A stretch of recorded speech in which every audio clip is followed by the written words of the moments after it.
the big game is a dream for many, but only a lucky few can achieve it. I talk with players with ties to our area who made that dream a reality.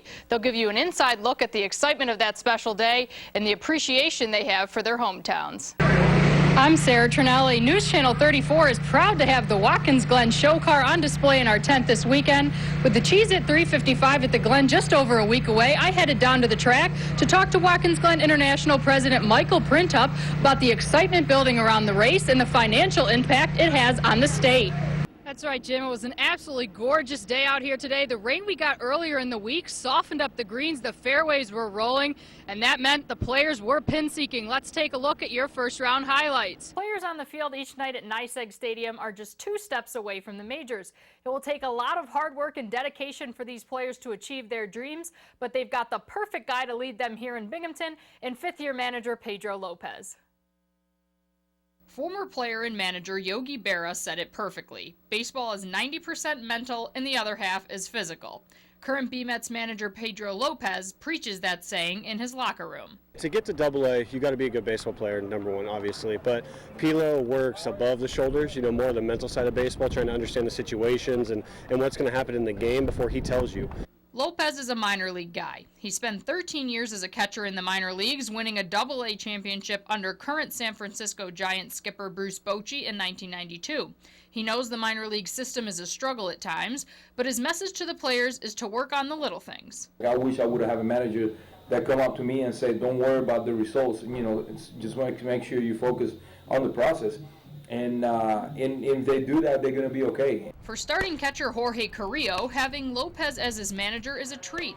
They share a catcher's bond that not everyone understands. Carrillo says he is always learning, and the opportunity to pick the brain of a baseball veteran is invaluable. Not everybody's played this position, and people that haven't played it, it's just hard to explain what you have to really go through mentally and physically. So in that aspect, he's really helped me, and I think it's one of the reasons why I've been successful. And Lopez has helped out outfielder Kyle Johnson work on his best tools: speed. For me, I'm fast. I'm a base stealer, so he taught me how to, what counts to go in, how to watch the pitcher, what to look at. So I think that really helped me a lot. From the office to the dugout, Pedro's influence is everywhere. Just like on the base paths, he's sending guys to the next level.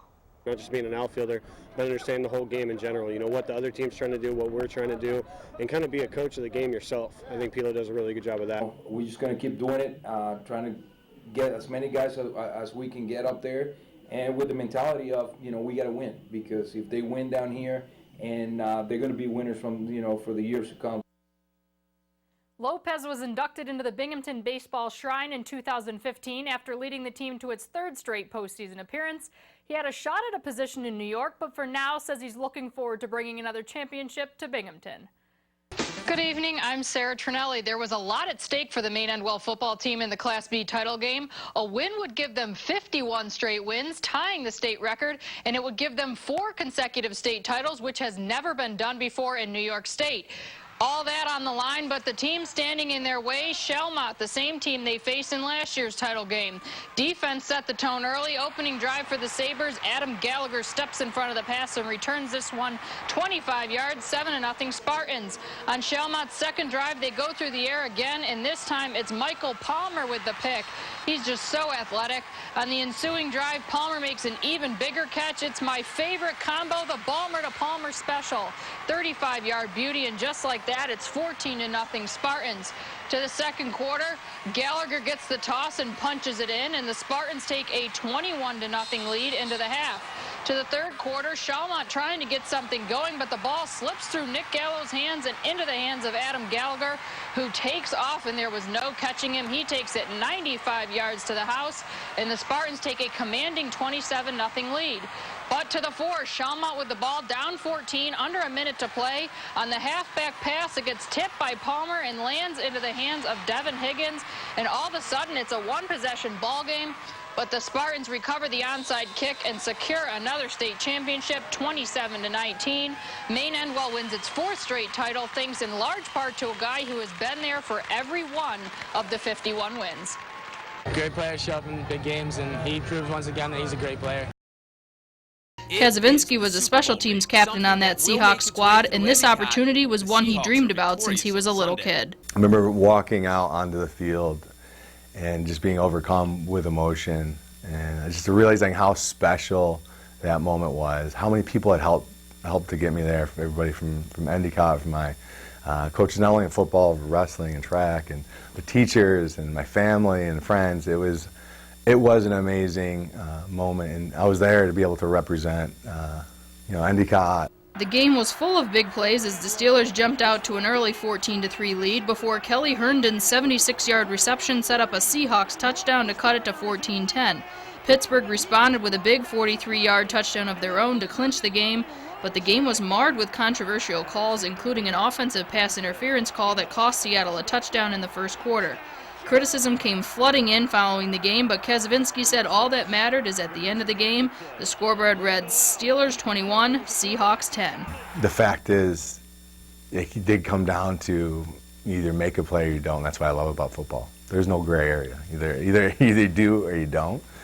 And we didn't play as well as we needed to win the game. And regardless of what calls were made, and it didn't matter. And there's very little room.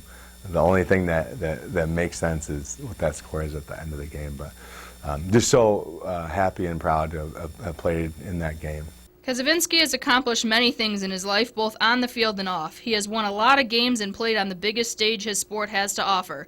But through it all, he has never lost appreciation for where it all began. It started in Endicott, New York. And the people from my grade school to my middle school to my high school, not only on the field of football, but also in the classroom, it set me up in such a way where there's no way I could have achieved that without the solid foundation.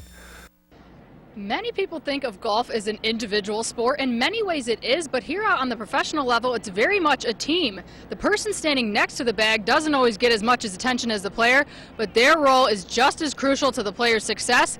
I found that out when I got the chance to be a caddy for a day.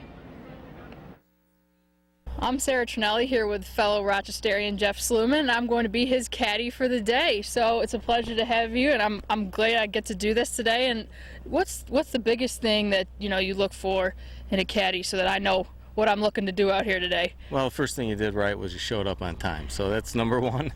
And then after that, just make sure that I'm calm, cool, and collected, and we'll have some fun. All right, I'm here with Doug Lloyd, Jeff's caddy, and caddy team out here. A lot of people think golf's an individual sport, but it's a team job. And what are some of the things that you do out here that are most important for his success?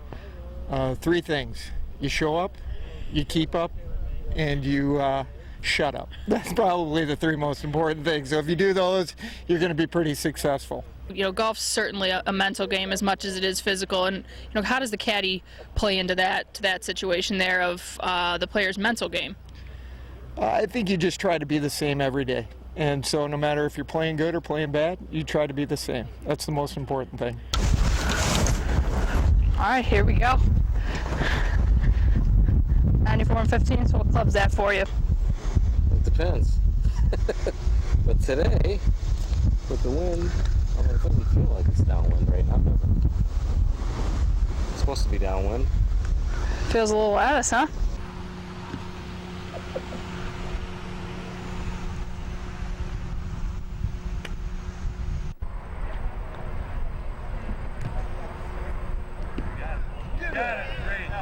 Never a doubt. Good putt. Well, we got 3 holes and 2 birdies, so how'd I do out there? Well, you did very well. I think you could have a career in caddying, but thank goodness you don't need one, But, there's a little more going on than people think. And I believe the average viewer gets out there and he thinks it's boom, boom, boom. But there's a lot going on that the caddy's responsible for that really does help the player. And, hopefully you got a little taste of it.